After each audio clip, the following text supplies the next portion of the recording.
Welcome back to Listening Well podcast. My name is Jenna. I'm Brittany.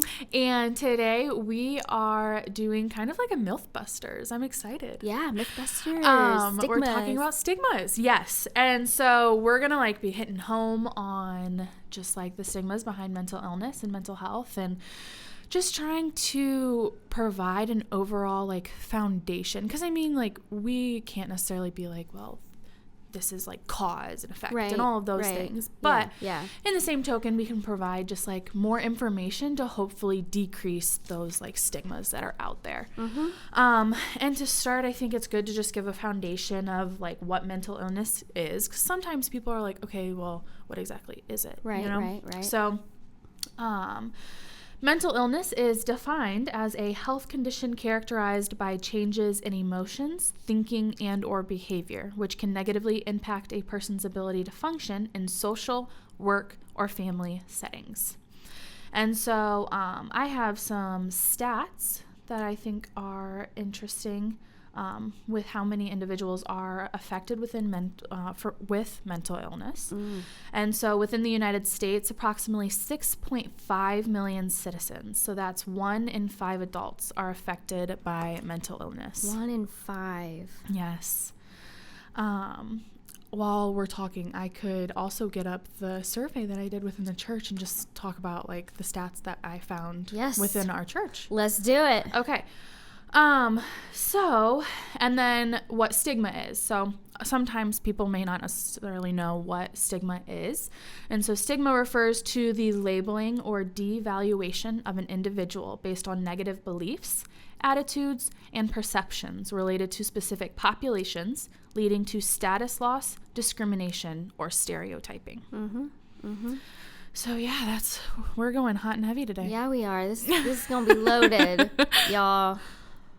So, do you want to share the stats? Because Jenna did a survey for the church to kind of gauge the temperature of the church. Many of you here at NapNaz took that survey. We thank you for your participation in that. Yes. So Jenna's just going to share a few stats from that survey. Yeah. So, individuals within the church, people who said that they have experienced mental health challenges, that was 58%. So over half of the population, at least within the survey. Mm-hmm. And then I remember there was one that Dave, when we were all talking about it, it was so I loved how he brought it up, where it was saying, I have had someone tell me to get over it in regards to mental health. And that was 24.6%. But Dave put it in the perspective of that is 1 in 4 people, if you actually think about it. If we look at our rows of chairs and where we sit on a Sunday morning, if you look to the left or right of you, there's somebody in your row that's likely dealing with a mental health related illness. Yeah. Which is just a sobering reality. Yeah. Mm-hmm. Yeah. And I think it's really sad because a lot of the times when you have mental health challenges or anything, you feel so alone and stuff, which we just talked about in the last one. Right. And it can be really challenging, but our hope today is to try to decrease a little bit of that stereotype and stigma and stuff. So yeah. And I just want to say, from a church perspective, I am so grateful. Yesterday, today's a Monday, and yesterday, obviously being Sunday, we had somebody share from the platform just a real struggle that he and his wife are having. Yeah. And afterward, I just hugged them both and thanked them for their vulnerability, for setting a precedent that you can come into church and be messy. Yeah. And you can be hurting, and you can be broken. You could be grieving. You could be dealing with mental health things, anxiety, depression. The list goes on. But I'm so grateful for a church that allows you to do this type of project. Yes. And that allows somebody to stand on a platform on a Sunday morning and say, I am hurting, I am broken, and you're that's not, okay. And that's okay, and you're not alone. Yeah. And so I'm really grateful. I know there's work to be done. Every church has work to be done. But I'm grateful for just the needle moving in a positive direction here at Nap Naz, in this local church particularly. Yeah. I would agree. I would agree very, very much. Yeah. Because I know I was moved by what he said. And I mean, it was unbelievable. Just kind of the fact that like we can be so open and honest within this church. And I think that is so extremely important. And I know that there are many other churches out there that may not feel that way. Oh, yeah. And it's really sad. Yep, it is. Yeah. So you guys are awesome. That's a long way to say you're awesome. Keep up the good work, and keep being real. So those are things that when we share, every time we share, it's a brick removed from a barrier. And so, that's, really important when it comes to mental health and just weighty, heavy things in general. So, yeah. All right, what you got now? I mean, I can go into just some of the stigmas, like within just the normal, like typical, not so much like the community of the church stigmas. So within research, I have found that there are different stereotypes, for example, that like people blame others for their mental health challenges, or that for an individual who is trying to like speak to someone who has mental health challenges, they can be afraid because they feel that they're like people that are violent or just difficult to talk to because they don't know what to say. And then other ones are that like they're faking it, or they're seeking attention. And like that was a big one that I found. And just this like overall like pretty much like just this judgment of like it's your fault type thing. And then some other ones were like when scientists looked at actual individuals who have mental health challenges, they felt stigmas were like, some of them were that they had fears of shame or judgment, or being scared to be labeled weak. And stuff like that. So man, it's so true. And just speaking, personally, I've had from faith communities, from past experiences mostly, but experiences where I was told, you just need to pray. You just need to pray more. You need to have more faith. Brittany, where's your faith?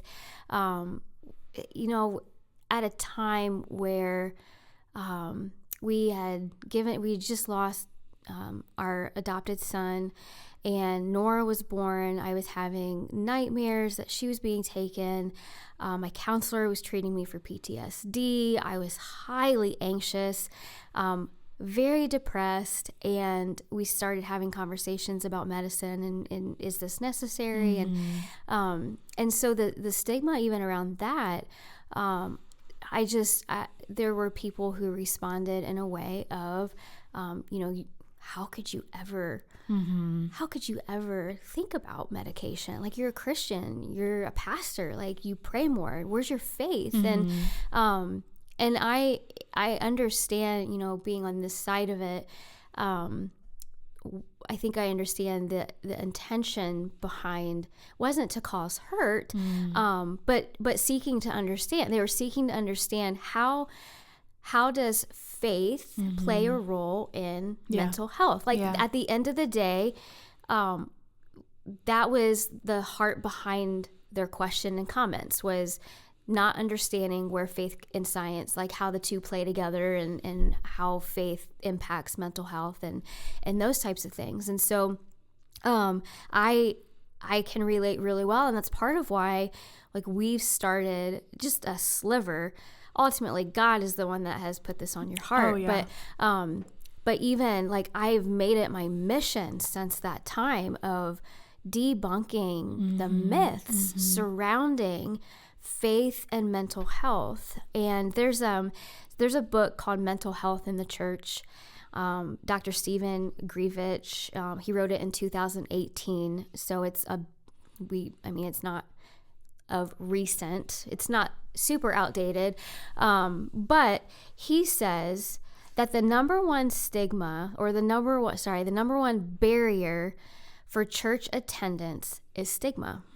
That is the number one barrier for people not attending church. And he says that this is the most common barrier that families and individuals face when trying to participate in the life of a church. Dr. Stephen found many people, especially teenagers, feared being labeled or shunned because of a mental health related issue. He says on page 56, kids with mental health related disabilities and their families will flee from any ministry programming or activities that draw attention to their differences.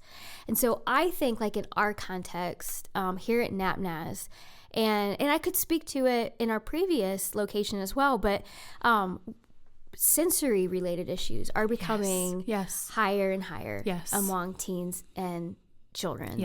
And so things like loud music or overstimulating games and those types of things really, really are difficult for them who are trying to process all of this sensory related information. It's just a lot of input coming into their body and they don't know how to regulate it. Yeah, they're overwhelmed. They're overstimulated. And so I have talked with students, with teenagers, with kids who have a hard time because it's chaotic. In their world, it's chaotic, right?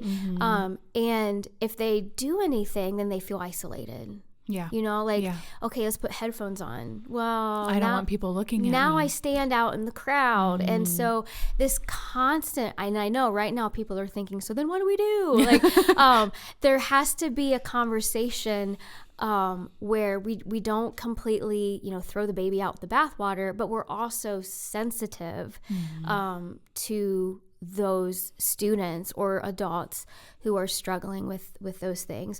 Another what is, and this is common even, I think, especially among teenagers who don't have mental health related, but because of anxiety, like fear, like dreadful fear of being called on to read or answer a question on the spot. Like, don't call on me. I can't handle it. My anxiety's through the roof. And we wouldn't know that unless we know that, unless we know the person and they've disclosed that to us.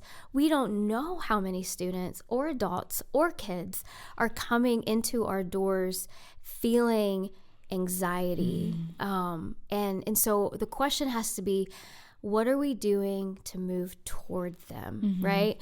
That's the question we should be asking. Yeah, bridge the gap. And that's the question we should be asking in ministry anyway. Like, how are we moving toward people? This question is specifically, how are we moving toward the anxious person, the disabled person, the one struggling with mental health? Those are the conversations here, that we're having. But Dr. Stephen, in his book, said, so stigma is the number one barrier for church participation, church attendance. Stigma of what? Stigma of being labeled, like, oh, that person must have. And then a stigma of demonic possession. This is real. This is real. The stigma of you have no faith. We talked a little bit about that. And so the conversation that we want to have to anyone listening, and anyone even outside of this podcast that would just be willing to enter into this conversation, is that we have to recognize that the role of sin, right? Because that's our first go-to usually in the church, is it relates to sin, right? And often that mental health is the direct result of someone's personal sin or just lack of faith. Mm-hmm. You're not reading your scriptures. You're not spending time with God. And so therefore you're being punished or you're suffering, Mm-hmm. those types of things. I think of Job, where it's like his friends was like, well, all of the suffering that you're having, it's because of the fact that you must have done something because God is punishing you. Right. And then, I mean, after all of that happens, then in the end, God's like, no, like that's not how this works. Yeah. And John, you brought up earlier before we started recording about in the book of John, Jesus heals a blind man, and the disciples are like, man, his sin or his family's sin must have caused this blindness. And Jesus is like, no, this is not a result of his sin or his parents or generational sin. Yeah. But that can be our first go-to, like the disciples. It's so easy. Must have been this. Yeah. And if you would just do this. And so I just want to take a moment, since we are on the topic, for anyone listening, to hold sin in its proper place when it comes to mental health. Okay. Mm-hmm. Because the reality is that sin and the fall do play a role, right? And even personal sin can impact mental health. I think of, I met with a counselor. We had lunch together, and she talked about this issue. And she said, I have people that come into my office as clients that come and see me, and they're just struggling with anxiety, like horrible anxiety. And when we start to unpack, they disclose that they're having an affair. And she's like, of course you're feeling anxious. You're hiding this from your spouse. You need to stop having the affair, and the anxiety will likely go away. Yeah. So there is a place where personal sin, a willful transgression against God, is going to have a consequence. Yes. Right? Yeah. Then we get into the more common thing, which is original sin. And original sin is what everybody is born with. It is the Genesis 3 classic tale of Adam and Eve disobeying God, and now sin has entered the world, and everybody is impacted by it. It's why we see disease, brokenness, pain, and death is because of sin. This is why we see things like cancer, heart disease. You go through the list. But here's the interesting thing in the church is that when we get a call to go visit somebody in the hospital who's dying of cancer, we don't look at that person and go, oh, see what your sin did? Yeah. You know what I mean? Yeah.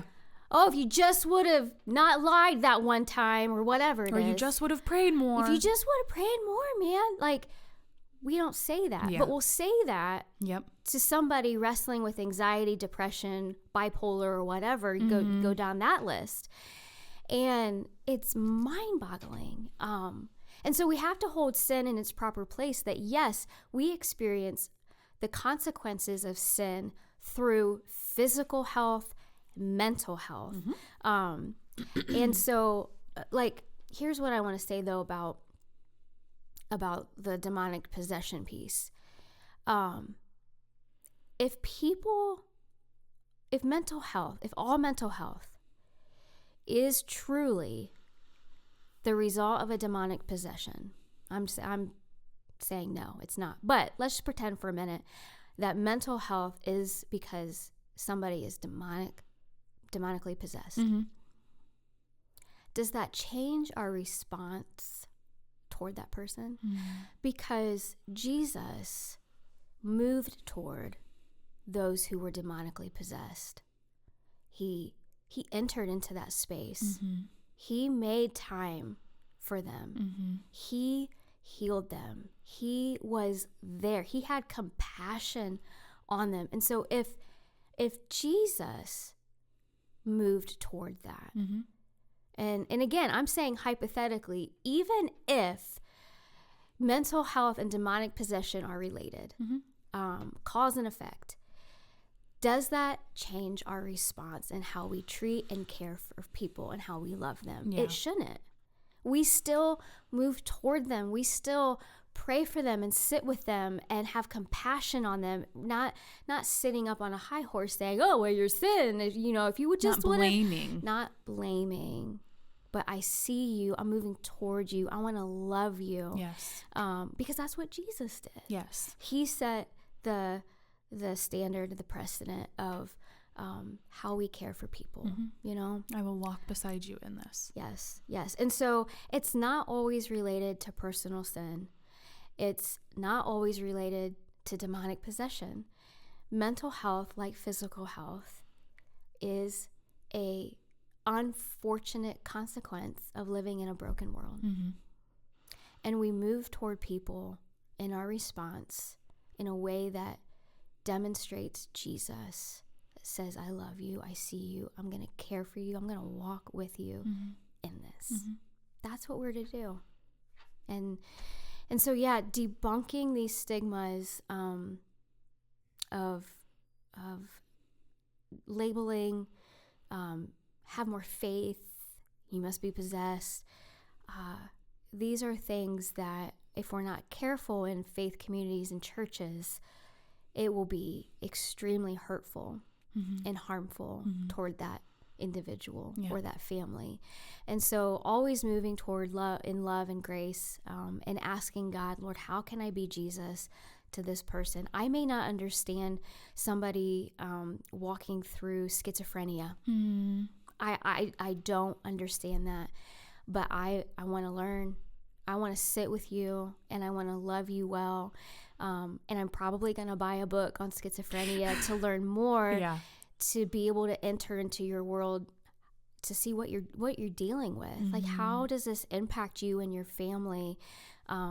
Because that helps me. The more I understand what they're going through and have empathy, then I'm able to love and sit with them and walk with them to the best of my ability and to be Jesus. And I think it's also so important to note that it's that lack of knowledge a lot of times that can cause that, like, blaming and all of that stuff. Oh, yeah. And I mean, like, if they would have that knowledge, like you're saying, like, they can be more empathetic and actually, like, try to walk alongside this individual. And I mean, like, I'm hoping this is, like, the premise of, like, my capstone project is hopefully increasing understanding and knowledge within the realm of mental health and disabilities to decrease stigma in order to increase belonging within this church. Absolutely. And who knows, within other churches. I mean, we want to continually bring more individuals towards God.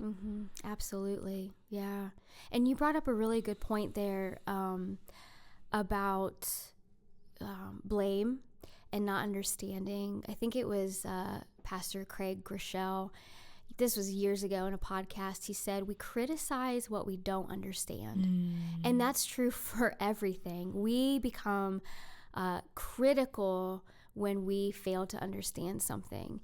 And so just like this person, in my past, this was years ago, who, like, how could you even think about going on medicine or see a counselor for anxiety and depression? Like, have more faith. Like, where's your faith? Pray more. The underlying issue was that the person didn't understand. And it comes out hurtful and harmful. But the heart behind it was, I don't understand how faith and mental health relate to one another. And so there's grace. It was hurtful then, but I've learned to be more gracious as I've come to understand things that I don't understand, that even I can be critical of something that I just have no idea, or know anything about, you know? I think of, I'm trying to think of, so I remember when I was a substitute teacher, like, I longed for that 2-hour delay or that cancellation, right? Like all of the teachers right now are resonating. And I loved when I got that phone call of we're on a delay or school's closed today. Hallelujah. There were days when the weather was super bad and we were on like a level 2 or something, and we still had a full day of school. And I'm like, I'm throwing shade, I'm blaming, I'm like so cynical and critical over the superintendent's decision of why did you not close school? Like, I don't understand. And I just think like, man, how true is that, that we do it even in what others are going through. We can be, not all, I don't want to throw a generalized, statement here, but often people respond with criticism or judgment over something that they just don't understand yet. Like, I had a conversation with a friend the other day who made such an amazing point, and she had said how it's so interesting when you think about it for someone who has a physical disability, or say, for example, like you broke a hip. An individual who's not a doctor would not sit there and say, well, this is how you should address this, or this is the surgery you should be doing, or anything like that, because they don't have that knowledge. I mean, they didn't go through however many years of school that is, because it's a ridiculous amount. But we're so easy to do that with mental health. Yes. And it's like, okay, why? And we don't understand it. And so for people that are listening that are like, okay, we don't get it, like we don't understand it, I'll admit it. So what do we do now? And I think there's a piece here that everybody, myself included, can grow in, and that is curiosity. Be curious about people and what they're going through. Be curious to listen and seek to understand. Not that you'll ever fully be able to, you're not walking in their shoes, but there is a move toward when we are curious about something that we want to know more about it. Yeah. And when we get curious about people and their stories and what they're going through, it helps us then understand where they're coming from, where they're at. And then we're able to hopefully and prayerfully link arms together and walk alongside them in their journey. I was, the other night, You're good. the other night I was trying to think of a way to help volunteers, for example, when they don't necessarily know how to respond for individuals who may be having sensory processing difficulties, or even just anyone who has like just difficulties in general. Yeah. And I came up with S.L.O, S.L.O, and it's stop, listen, observe.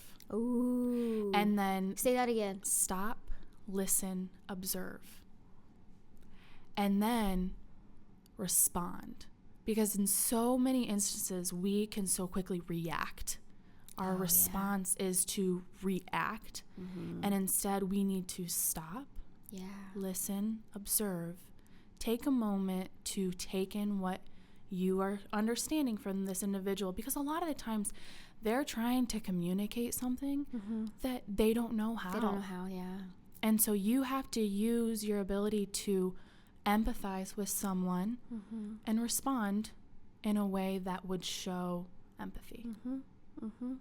So, Yep. And I mean, this just blows the walls off of so much when you start looking for opportunities, again, being curious, slow, and respond. It just opens up the possibilities and opportunities to walk with people. You might have a child that regulates wonderfully. Great. There may be somebody in your life group, or somebody that sits in front of you, a mom or a dad that sits in front of you at church, and like their kid is unhinged and has something going on, and you have the ability to move toward them, to get curious, to say, hey, let's go get coffee and just tell me about life. I think too, like the unhinged, I just want to make this comment that like it may be in their mind, like someone who's watching. It's unhinged. Not necessarily that like the individual. Like, yes, correct. Yeah. But moving toward them to say, you know what, Mama, let's go get some coffee. I want to hear what's going on. Just how are you doing? And begin establishing that safe relationship. We talked last episode, moving toward them, establishing a safe place that lets them know you can share and you're not going to be judged. I may not understand, but I want to try. And then it just, man, the conversations that open up, and then the relationships that are built, all because you got curious about somebody else and what they're going through, and how you can walk alongside and pray with them and for them, is just, those are the types of tangible steps that we can begin today, right now, like yesterday, that we can begin to debunk these myths, these stereotypes and stigmas, and begin to walk in grace with other people. Yeah. So cool. So good. So I think the takeaway today is slow, stop, listen, observe, and respond. I love that. Yeah, that's great. Jenna Pilkington, everyone. That's why she's here. No, this is so great. And if you guys listening, you know, if you have questions or something that maybe just was like, that was uncomfortable, that doesn't sit well with me, will you pursue us? Will you get curious with us and reach out and move toward us? We'd love to have a conversation with you collectively or individually, and just continue these types of conversations. We would love it. We don't have to convince you, but again, if you're just trying to understand, that's a great space to be, and so we encourage you to do that. But Nap Naz, you guys have a great day. Thanks everyone. We'll see you next time.